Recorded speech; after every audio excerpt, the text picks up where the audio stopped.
আসসালামু আলাইকুম। হ্যালো দর্শক, আমরা যারা গাভী পালন করতে চাই, আসলে আমরা যারা প্রান্তিক খামারি বা গ্রামগঞ্জে যারা আমরা থাকি এবং তারা নিজের সাংসারিক যে কাজের পাশাপাশি 2-4টা গাভী পালন করে সংসারে সচ্ছলতা ফিরিয়ে আনা সম্ভব। এটা আসলে আমাদের নিজেদের মাধ্যমে সম্ভব। বাড়ির যে কয়জনই থাকি না কেন, আমরা সংসারে যে কতজন সদস্য থাকি কাজ করার, সবাই মিলে যদি কাজ করা হয় এই গাভীর পিছনে, আসলে তাহলে এই গাভীর পিছনে অত কষ্ট লাগে না একজনের জন্য।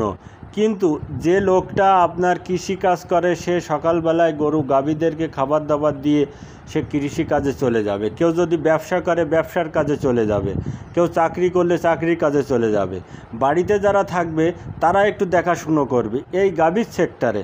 আসলে গাভী এমন একটা জিনিস, একটি বোনাস পয়েন্ট। কীভাবে বোনাস পয়েন্ট আপনাদেরকে আমি বলছি। এই যে আমার গাভীগুলো আছে, এই যে দুধ হয়, এই দুধের টাকা এদের খাবার হয়ে যায়। তারপরে যে তারপরে দুধের টাকা আমার সংসারও চলে, কিছু না কিছু সংসারও চলে। তারপরে আপনার যে 6 মাস বা 1 বছর পরে যে বাছুরটা থাকে, যখন দুধ ছাড়ান পড়ে, হোক বকনা বাছুর হোক ষাঁড় বাছুর। বকনা বাছুর হলে দাম বেশি, প্রায় 80-90 হাজার টাকা একটা বকনা বাছুর আপনি ভালো মানের যদি হয় বিক্রয় করতে পারবেন। ষাঁড় বাছুর হলে 70-75 হাজার, এরকমই ভালো যদি ষাঁড় বাছুর হয় এরকমই বিক্রয় করা যায়। আর যদি আপনি রেখে দিতে চান ষাঁড় বাছুর বড় করে, সে তো আলাদা বিষয়। এই জন্য আমরা বলি যে সংসারে যদি আমি অন্য কোনো কাজের পাশাপাশি যদি 2-4টা গাভী পালন করি তাহলে কোনো সমস্যা হয় না। আসলে গাভীর পিছনে অত সময় দেওয়া লাগে না 2-4টা গাভীর জন্য।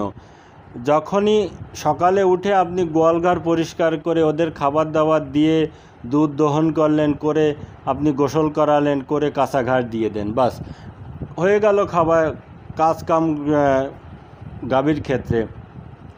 পরে আপনি অন্য কাজে চলে যান, যে আপনি অন্য কাজ করতে পারেন অনায়াসে, কোনো টেনশান থাকবে না।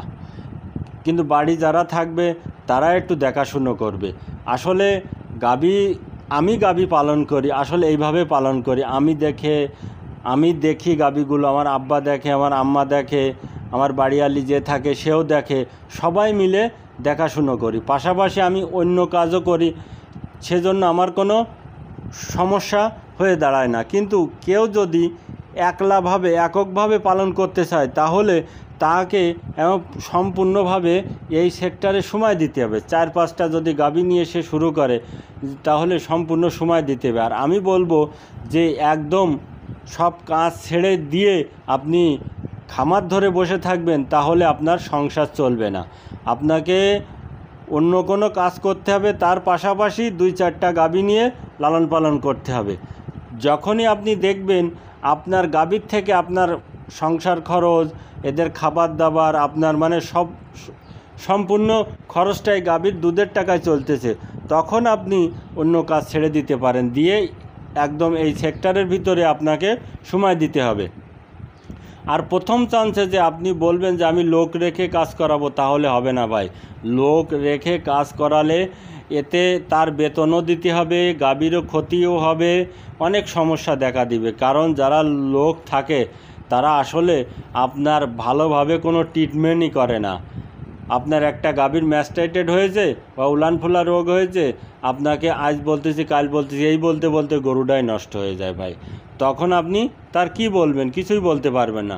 কোনো গাভীর জ্বর হয়েছে, আপনার বলতেছে না, গাভীর খাওয়া দাওয়া বন্ধ করে দিয়েছে, যখন মারাত্মক আকার ধারণ করে তখন যেই আপনার বলবে, তখন কী হবে? আপনার বেশি টাকা খরচ হবে। কিন্তু জ্বর হলে অল্প টাকা দিয়ে চিকিৎসা দিলে গাভী ঠিক হয়ে যায়। এই জন্য প্রথম চান্সে যদি আপনি খামার শুরু করতে চান, ডেয়ারি খামার, তাহলে আপনাকে অবশ্যই নিজে কাজ করতে হবে এবং খামারে এবং সময় দিতে হবে। সকাল বিকেল গাভীগুলো আপনাকে নিজস্বভাবে দেখাশুনো করতে হবে এবং বাড়ির যারা লোকজন আছে তারাই পরে সেই সময়টুকু তাদের পিছনে ব্যয় করবে। কেননা সব সময় তার গোয়াল ঘরে পড়ে থাকা লাগে না। যখনই সকালবেলা গোসল করানো হয়ে গেল, সব কিছু হয়ে গেল, দুপুরবেলায় যেয়ে ওদের অল্প কিছু খাবার দিতে হবে এবং বিকেলবেলায় যেয়ে গোবর উঠিয়ে গোসল করিয়ে দুধ দহন করে আবার খাবার দিয়ে দিতে হবে। বাস, আর কিচ্ছু করা লাগবে না। এই দুটো সময় যদি একটু আপনি সময় দিতে পারেন এদের পিছনে, তাহলে আপনার কোনো সমস্যাও হবে না, অন্য কোনো কাজও চলবে, গরুগুলোও টিকে থাকবে আপনার। কী জন্যে এটা বলছি, সংসারে সচ্ছলতা ফিরিয়ে আনার জন্য। আপনার অন্যের কাছে অন্য কাজের পাশাপাশি যদি আমি এটা করে আমার সংসারে সচ্ছলতা ফিরে আসে, ভালোভাবে আমি চলতে পারি, তাহলে সমস্যা কোথায়? আমার এই ভিডিও ভালো লাগলে অবশ্যই সাবস্ক্রাইব করবেন, লাইক ও শেয়ার করবেন। খুদা হাফেজ।